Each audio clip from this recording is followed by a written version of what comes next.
Greetings from Argentina.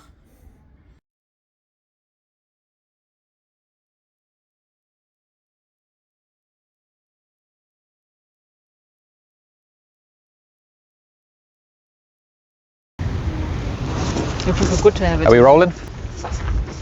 Yeah, we're rolling. Cool, get in position. Yeah, So you got to look that way, Darren. I've got to look at the camera, have I? Okay. Feels a bit boy bandish now. Okay, everyone ready? Yep. Hello, you've dropped your dead cat. Oh. That'll be on an outtake. Yeah. Wonderful. Yeah, we'll just keep it start. rolling. Yeah. Is that on? I think it's on. Yeah. Nice. Hello and welcome to episode 2 of Mini6000's YouTube compilation of what we're up to in the Mini. Last time we left you in Uruguay, just coming up the Argentinian border. As you can see behind us, we're not there anymore because that's the Pacific Ocean. So we've had a pretty busy 5 days or so. Before we tell you about those 5 days, I'd just like to apologise for the sound issues we might have had on the last video where a few bits were a bit quiet. We're trying out our fancy new radio mics. Look at that bad boy. So we're giving those a try, so hopefully everything will go much better. So anyway, what have we been doing over the last 5 days? Over 1,000 miles, and a big chunk of that has been living the life of a Latin American truck driver crossing Argentina. How did you find that, Fraser? Well, travelling at about 50 miles an hour, which is what the Mini is capable, well, not more than capable of cruising at, is quite relaxing in the Range Rover. Relaxing, but when you've got a road that stretches as far as you can see with nothing around you, it can get a little boring. But that's okay, because we knew what we were going to come up to, and we were going to come up to Mendoza with mountains as the Andes start to roll into view, and that is quite exciting, really. So I noticed Fraser used the word comfortable there, Aglaya. How have you found the Mini? Incredibly comfortable. I now have a backache on my left side, on the right side, and I can't move my neck after a couple of hours in this car, but it's a wonderful car.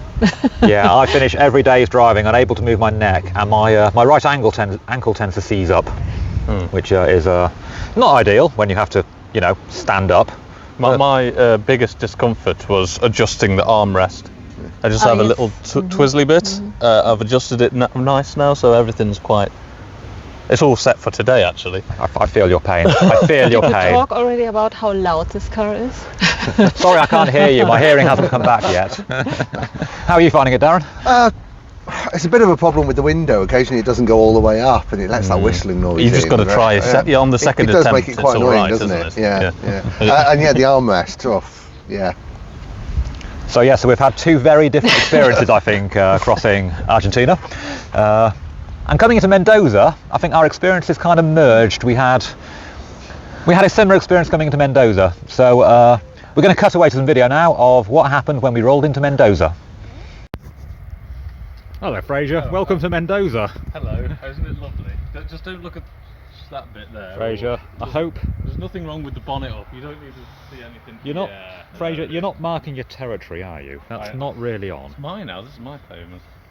It turns out the tape didn't work. It almost worked. It's just it works until it didn't. Well, would you like to know what happened to me, Fraser? What's happened to you? Hello. I didn't have quite the same drama as Fraser's episode here, though I have lost my brakes about 2 kilometres back. Have you really? So, what did you do? Just cook? No, the brake fluid went too low. So I've now got a bubble in my brake system. I've got to top up the fluid, and we might have to bleed it depending on how bad it got. But yeah, so I've just done the last 2 kilometres through Mendoza with the handbrake and a lot of engine braking. I see. No relaxing tonight. Plenty relaxing. Beer, spanners, AC/DC. That's the one. We got this. Oh, you're thirsty.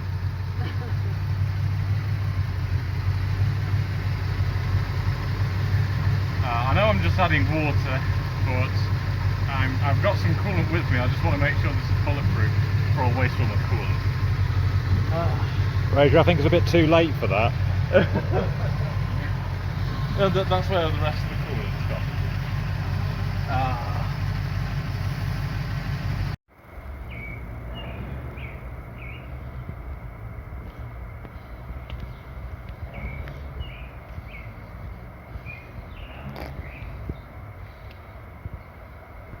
Now, ordinarily, this would be a moment for mockery, abuse, general teasing, and comments about the reliability of Range Rovers. However, On this occasion, I'm going to need some help relieving my brakes in a few hours, so I don't want to annoy Fraser too much. So I think I'll be nice to him today. How's it going, Fraser?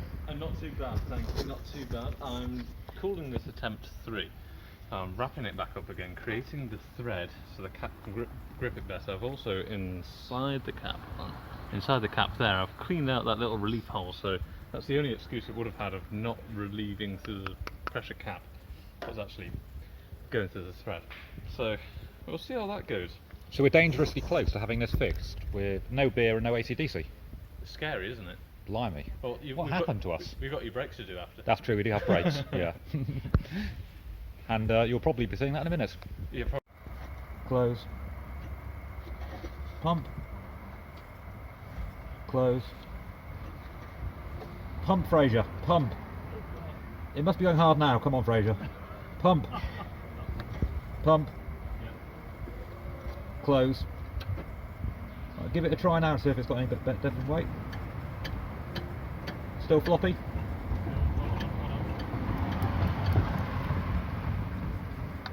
It's got something there, but it's not great. Right, it's never great. Okay. Pump. Close. Close. Pump. Close. I was supposed to be pressing the bike pedal, wasn't I? What we're doing here is bleeding the brakes because I'm an idiot and I forgot to check the brake fluid level the other day. Got a bit low coming into town and we lost the brakes, so we're having to jack up the car and bleed each one individually, get the air out. While we're doing that, we've raised the suspension a bit because we've got adjustable suspension on this, so we're going a couple of centimetres higher as we're heading up into the mountains today for the first time. So as you can see, when we rolled into Mendoza, I hope you caught that, but basically the Range Rover decided to overheat, puke its coolant all over a nice suburban street, and meanwhile the Mini decided that brakes are overrated, didn't need any, so we had to finish the journey on the handbrake. So the next morning we got to work, we got it all sorted. The Range Rover is now capable of moving again, which is always a bonus, and the Mini's capable of stopping again, which is also a bonus. And Mendoza marks the end of our long traverse of the Argentinian grasslands, because Mendoza, if it's famous for one thing, it's famous for being the town where you go to if you're going to Aconcagua, the highest mountain in the Americas. So after leaving Mendoza, we got our first taste of altitude. Oh, and I remember the Range Rover overheated, didn't it? Yeah, it did. There was a what I think was an air bubble still trapped in the cooling system. Pulled over, checked it out. It's been fine ever since. It does consume a little bit of coolant, but it's fine now. All done, running perfectly well, as it should. And that's not famous last words at all.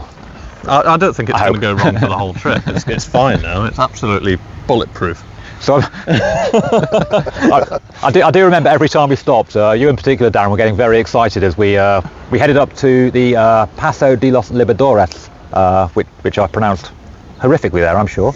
It's 3,220 metres above sea level, so it's our first real taste of altitude, and the first time we've actually got into the mountains. So how did you find it up in the mountains, Darren? There aren't words to describe it really. There's just, every turn in the road was a new river or a new mountain, a new bit of snow. I think I spent 2 hours just giggling and laughing and taking photos.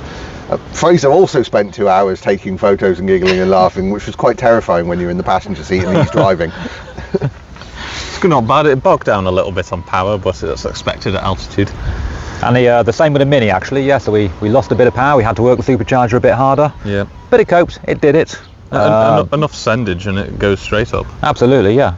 Yeah, more supercharger one than I've ever had in my life, so I was happy with that. How did you find the mountains? What a question. Beautiful. It was a beautiful drive, one of the most beautiful drives I did in my life, I think. Very entertaining, very beautiful scenery, leaning out of the... Right, welcome back.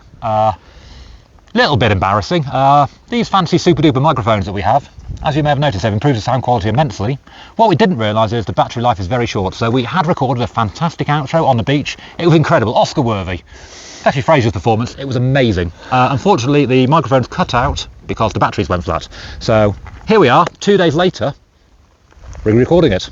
So, where are we, Fraser? We are currently at 3,100 metres above sea level.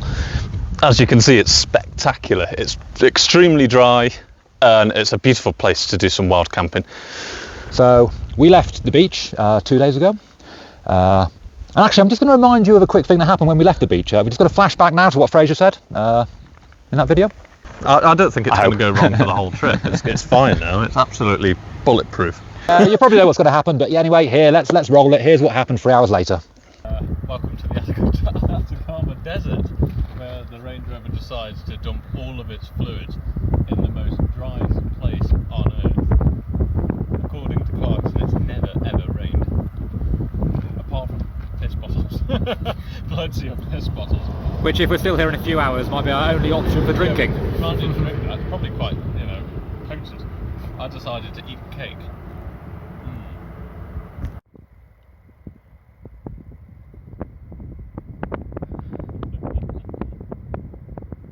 And then we carried on. The Range Rover stuttered away. Daisy needed some fuel because the distances between fuel stops here are immense. So we stopped off for some fuel, put some fuel in Daisy on the highway. Oh dear. What's this? Daisy's thirsty. Oh, has it broken down? I'm pretty sure Oh, that just got me. Oh. I think you deserve that, Fraser. That's Daisy's reaction to me trying to say she's broken down. I think that's you told. Oh, very fancy. Look at that.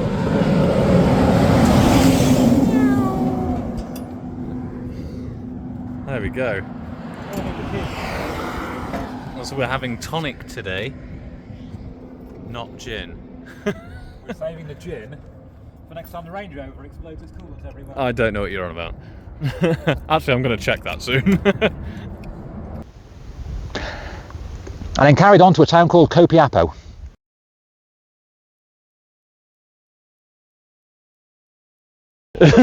If you need to stock up for an expedition like that, it's perfect. Perfect. If you're working in the mining industry, it's perfect, but it's not really a Lonely Planet place. But that's not important right now. So anyway, we left there 36 hours ago, and for the rest of the time on our trip, we've been up here, camping up in the hills, over 3,000 metres, acclimatising, because for the next step, we're going to drive over 4,000 metres in a few hours' time. The Range Rover may be joining us on that.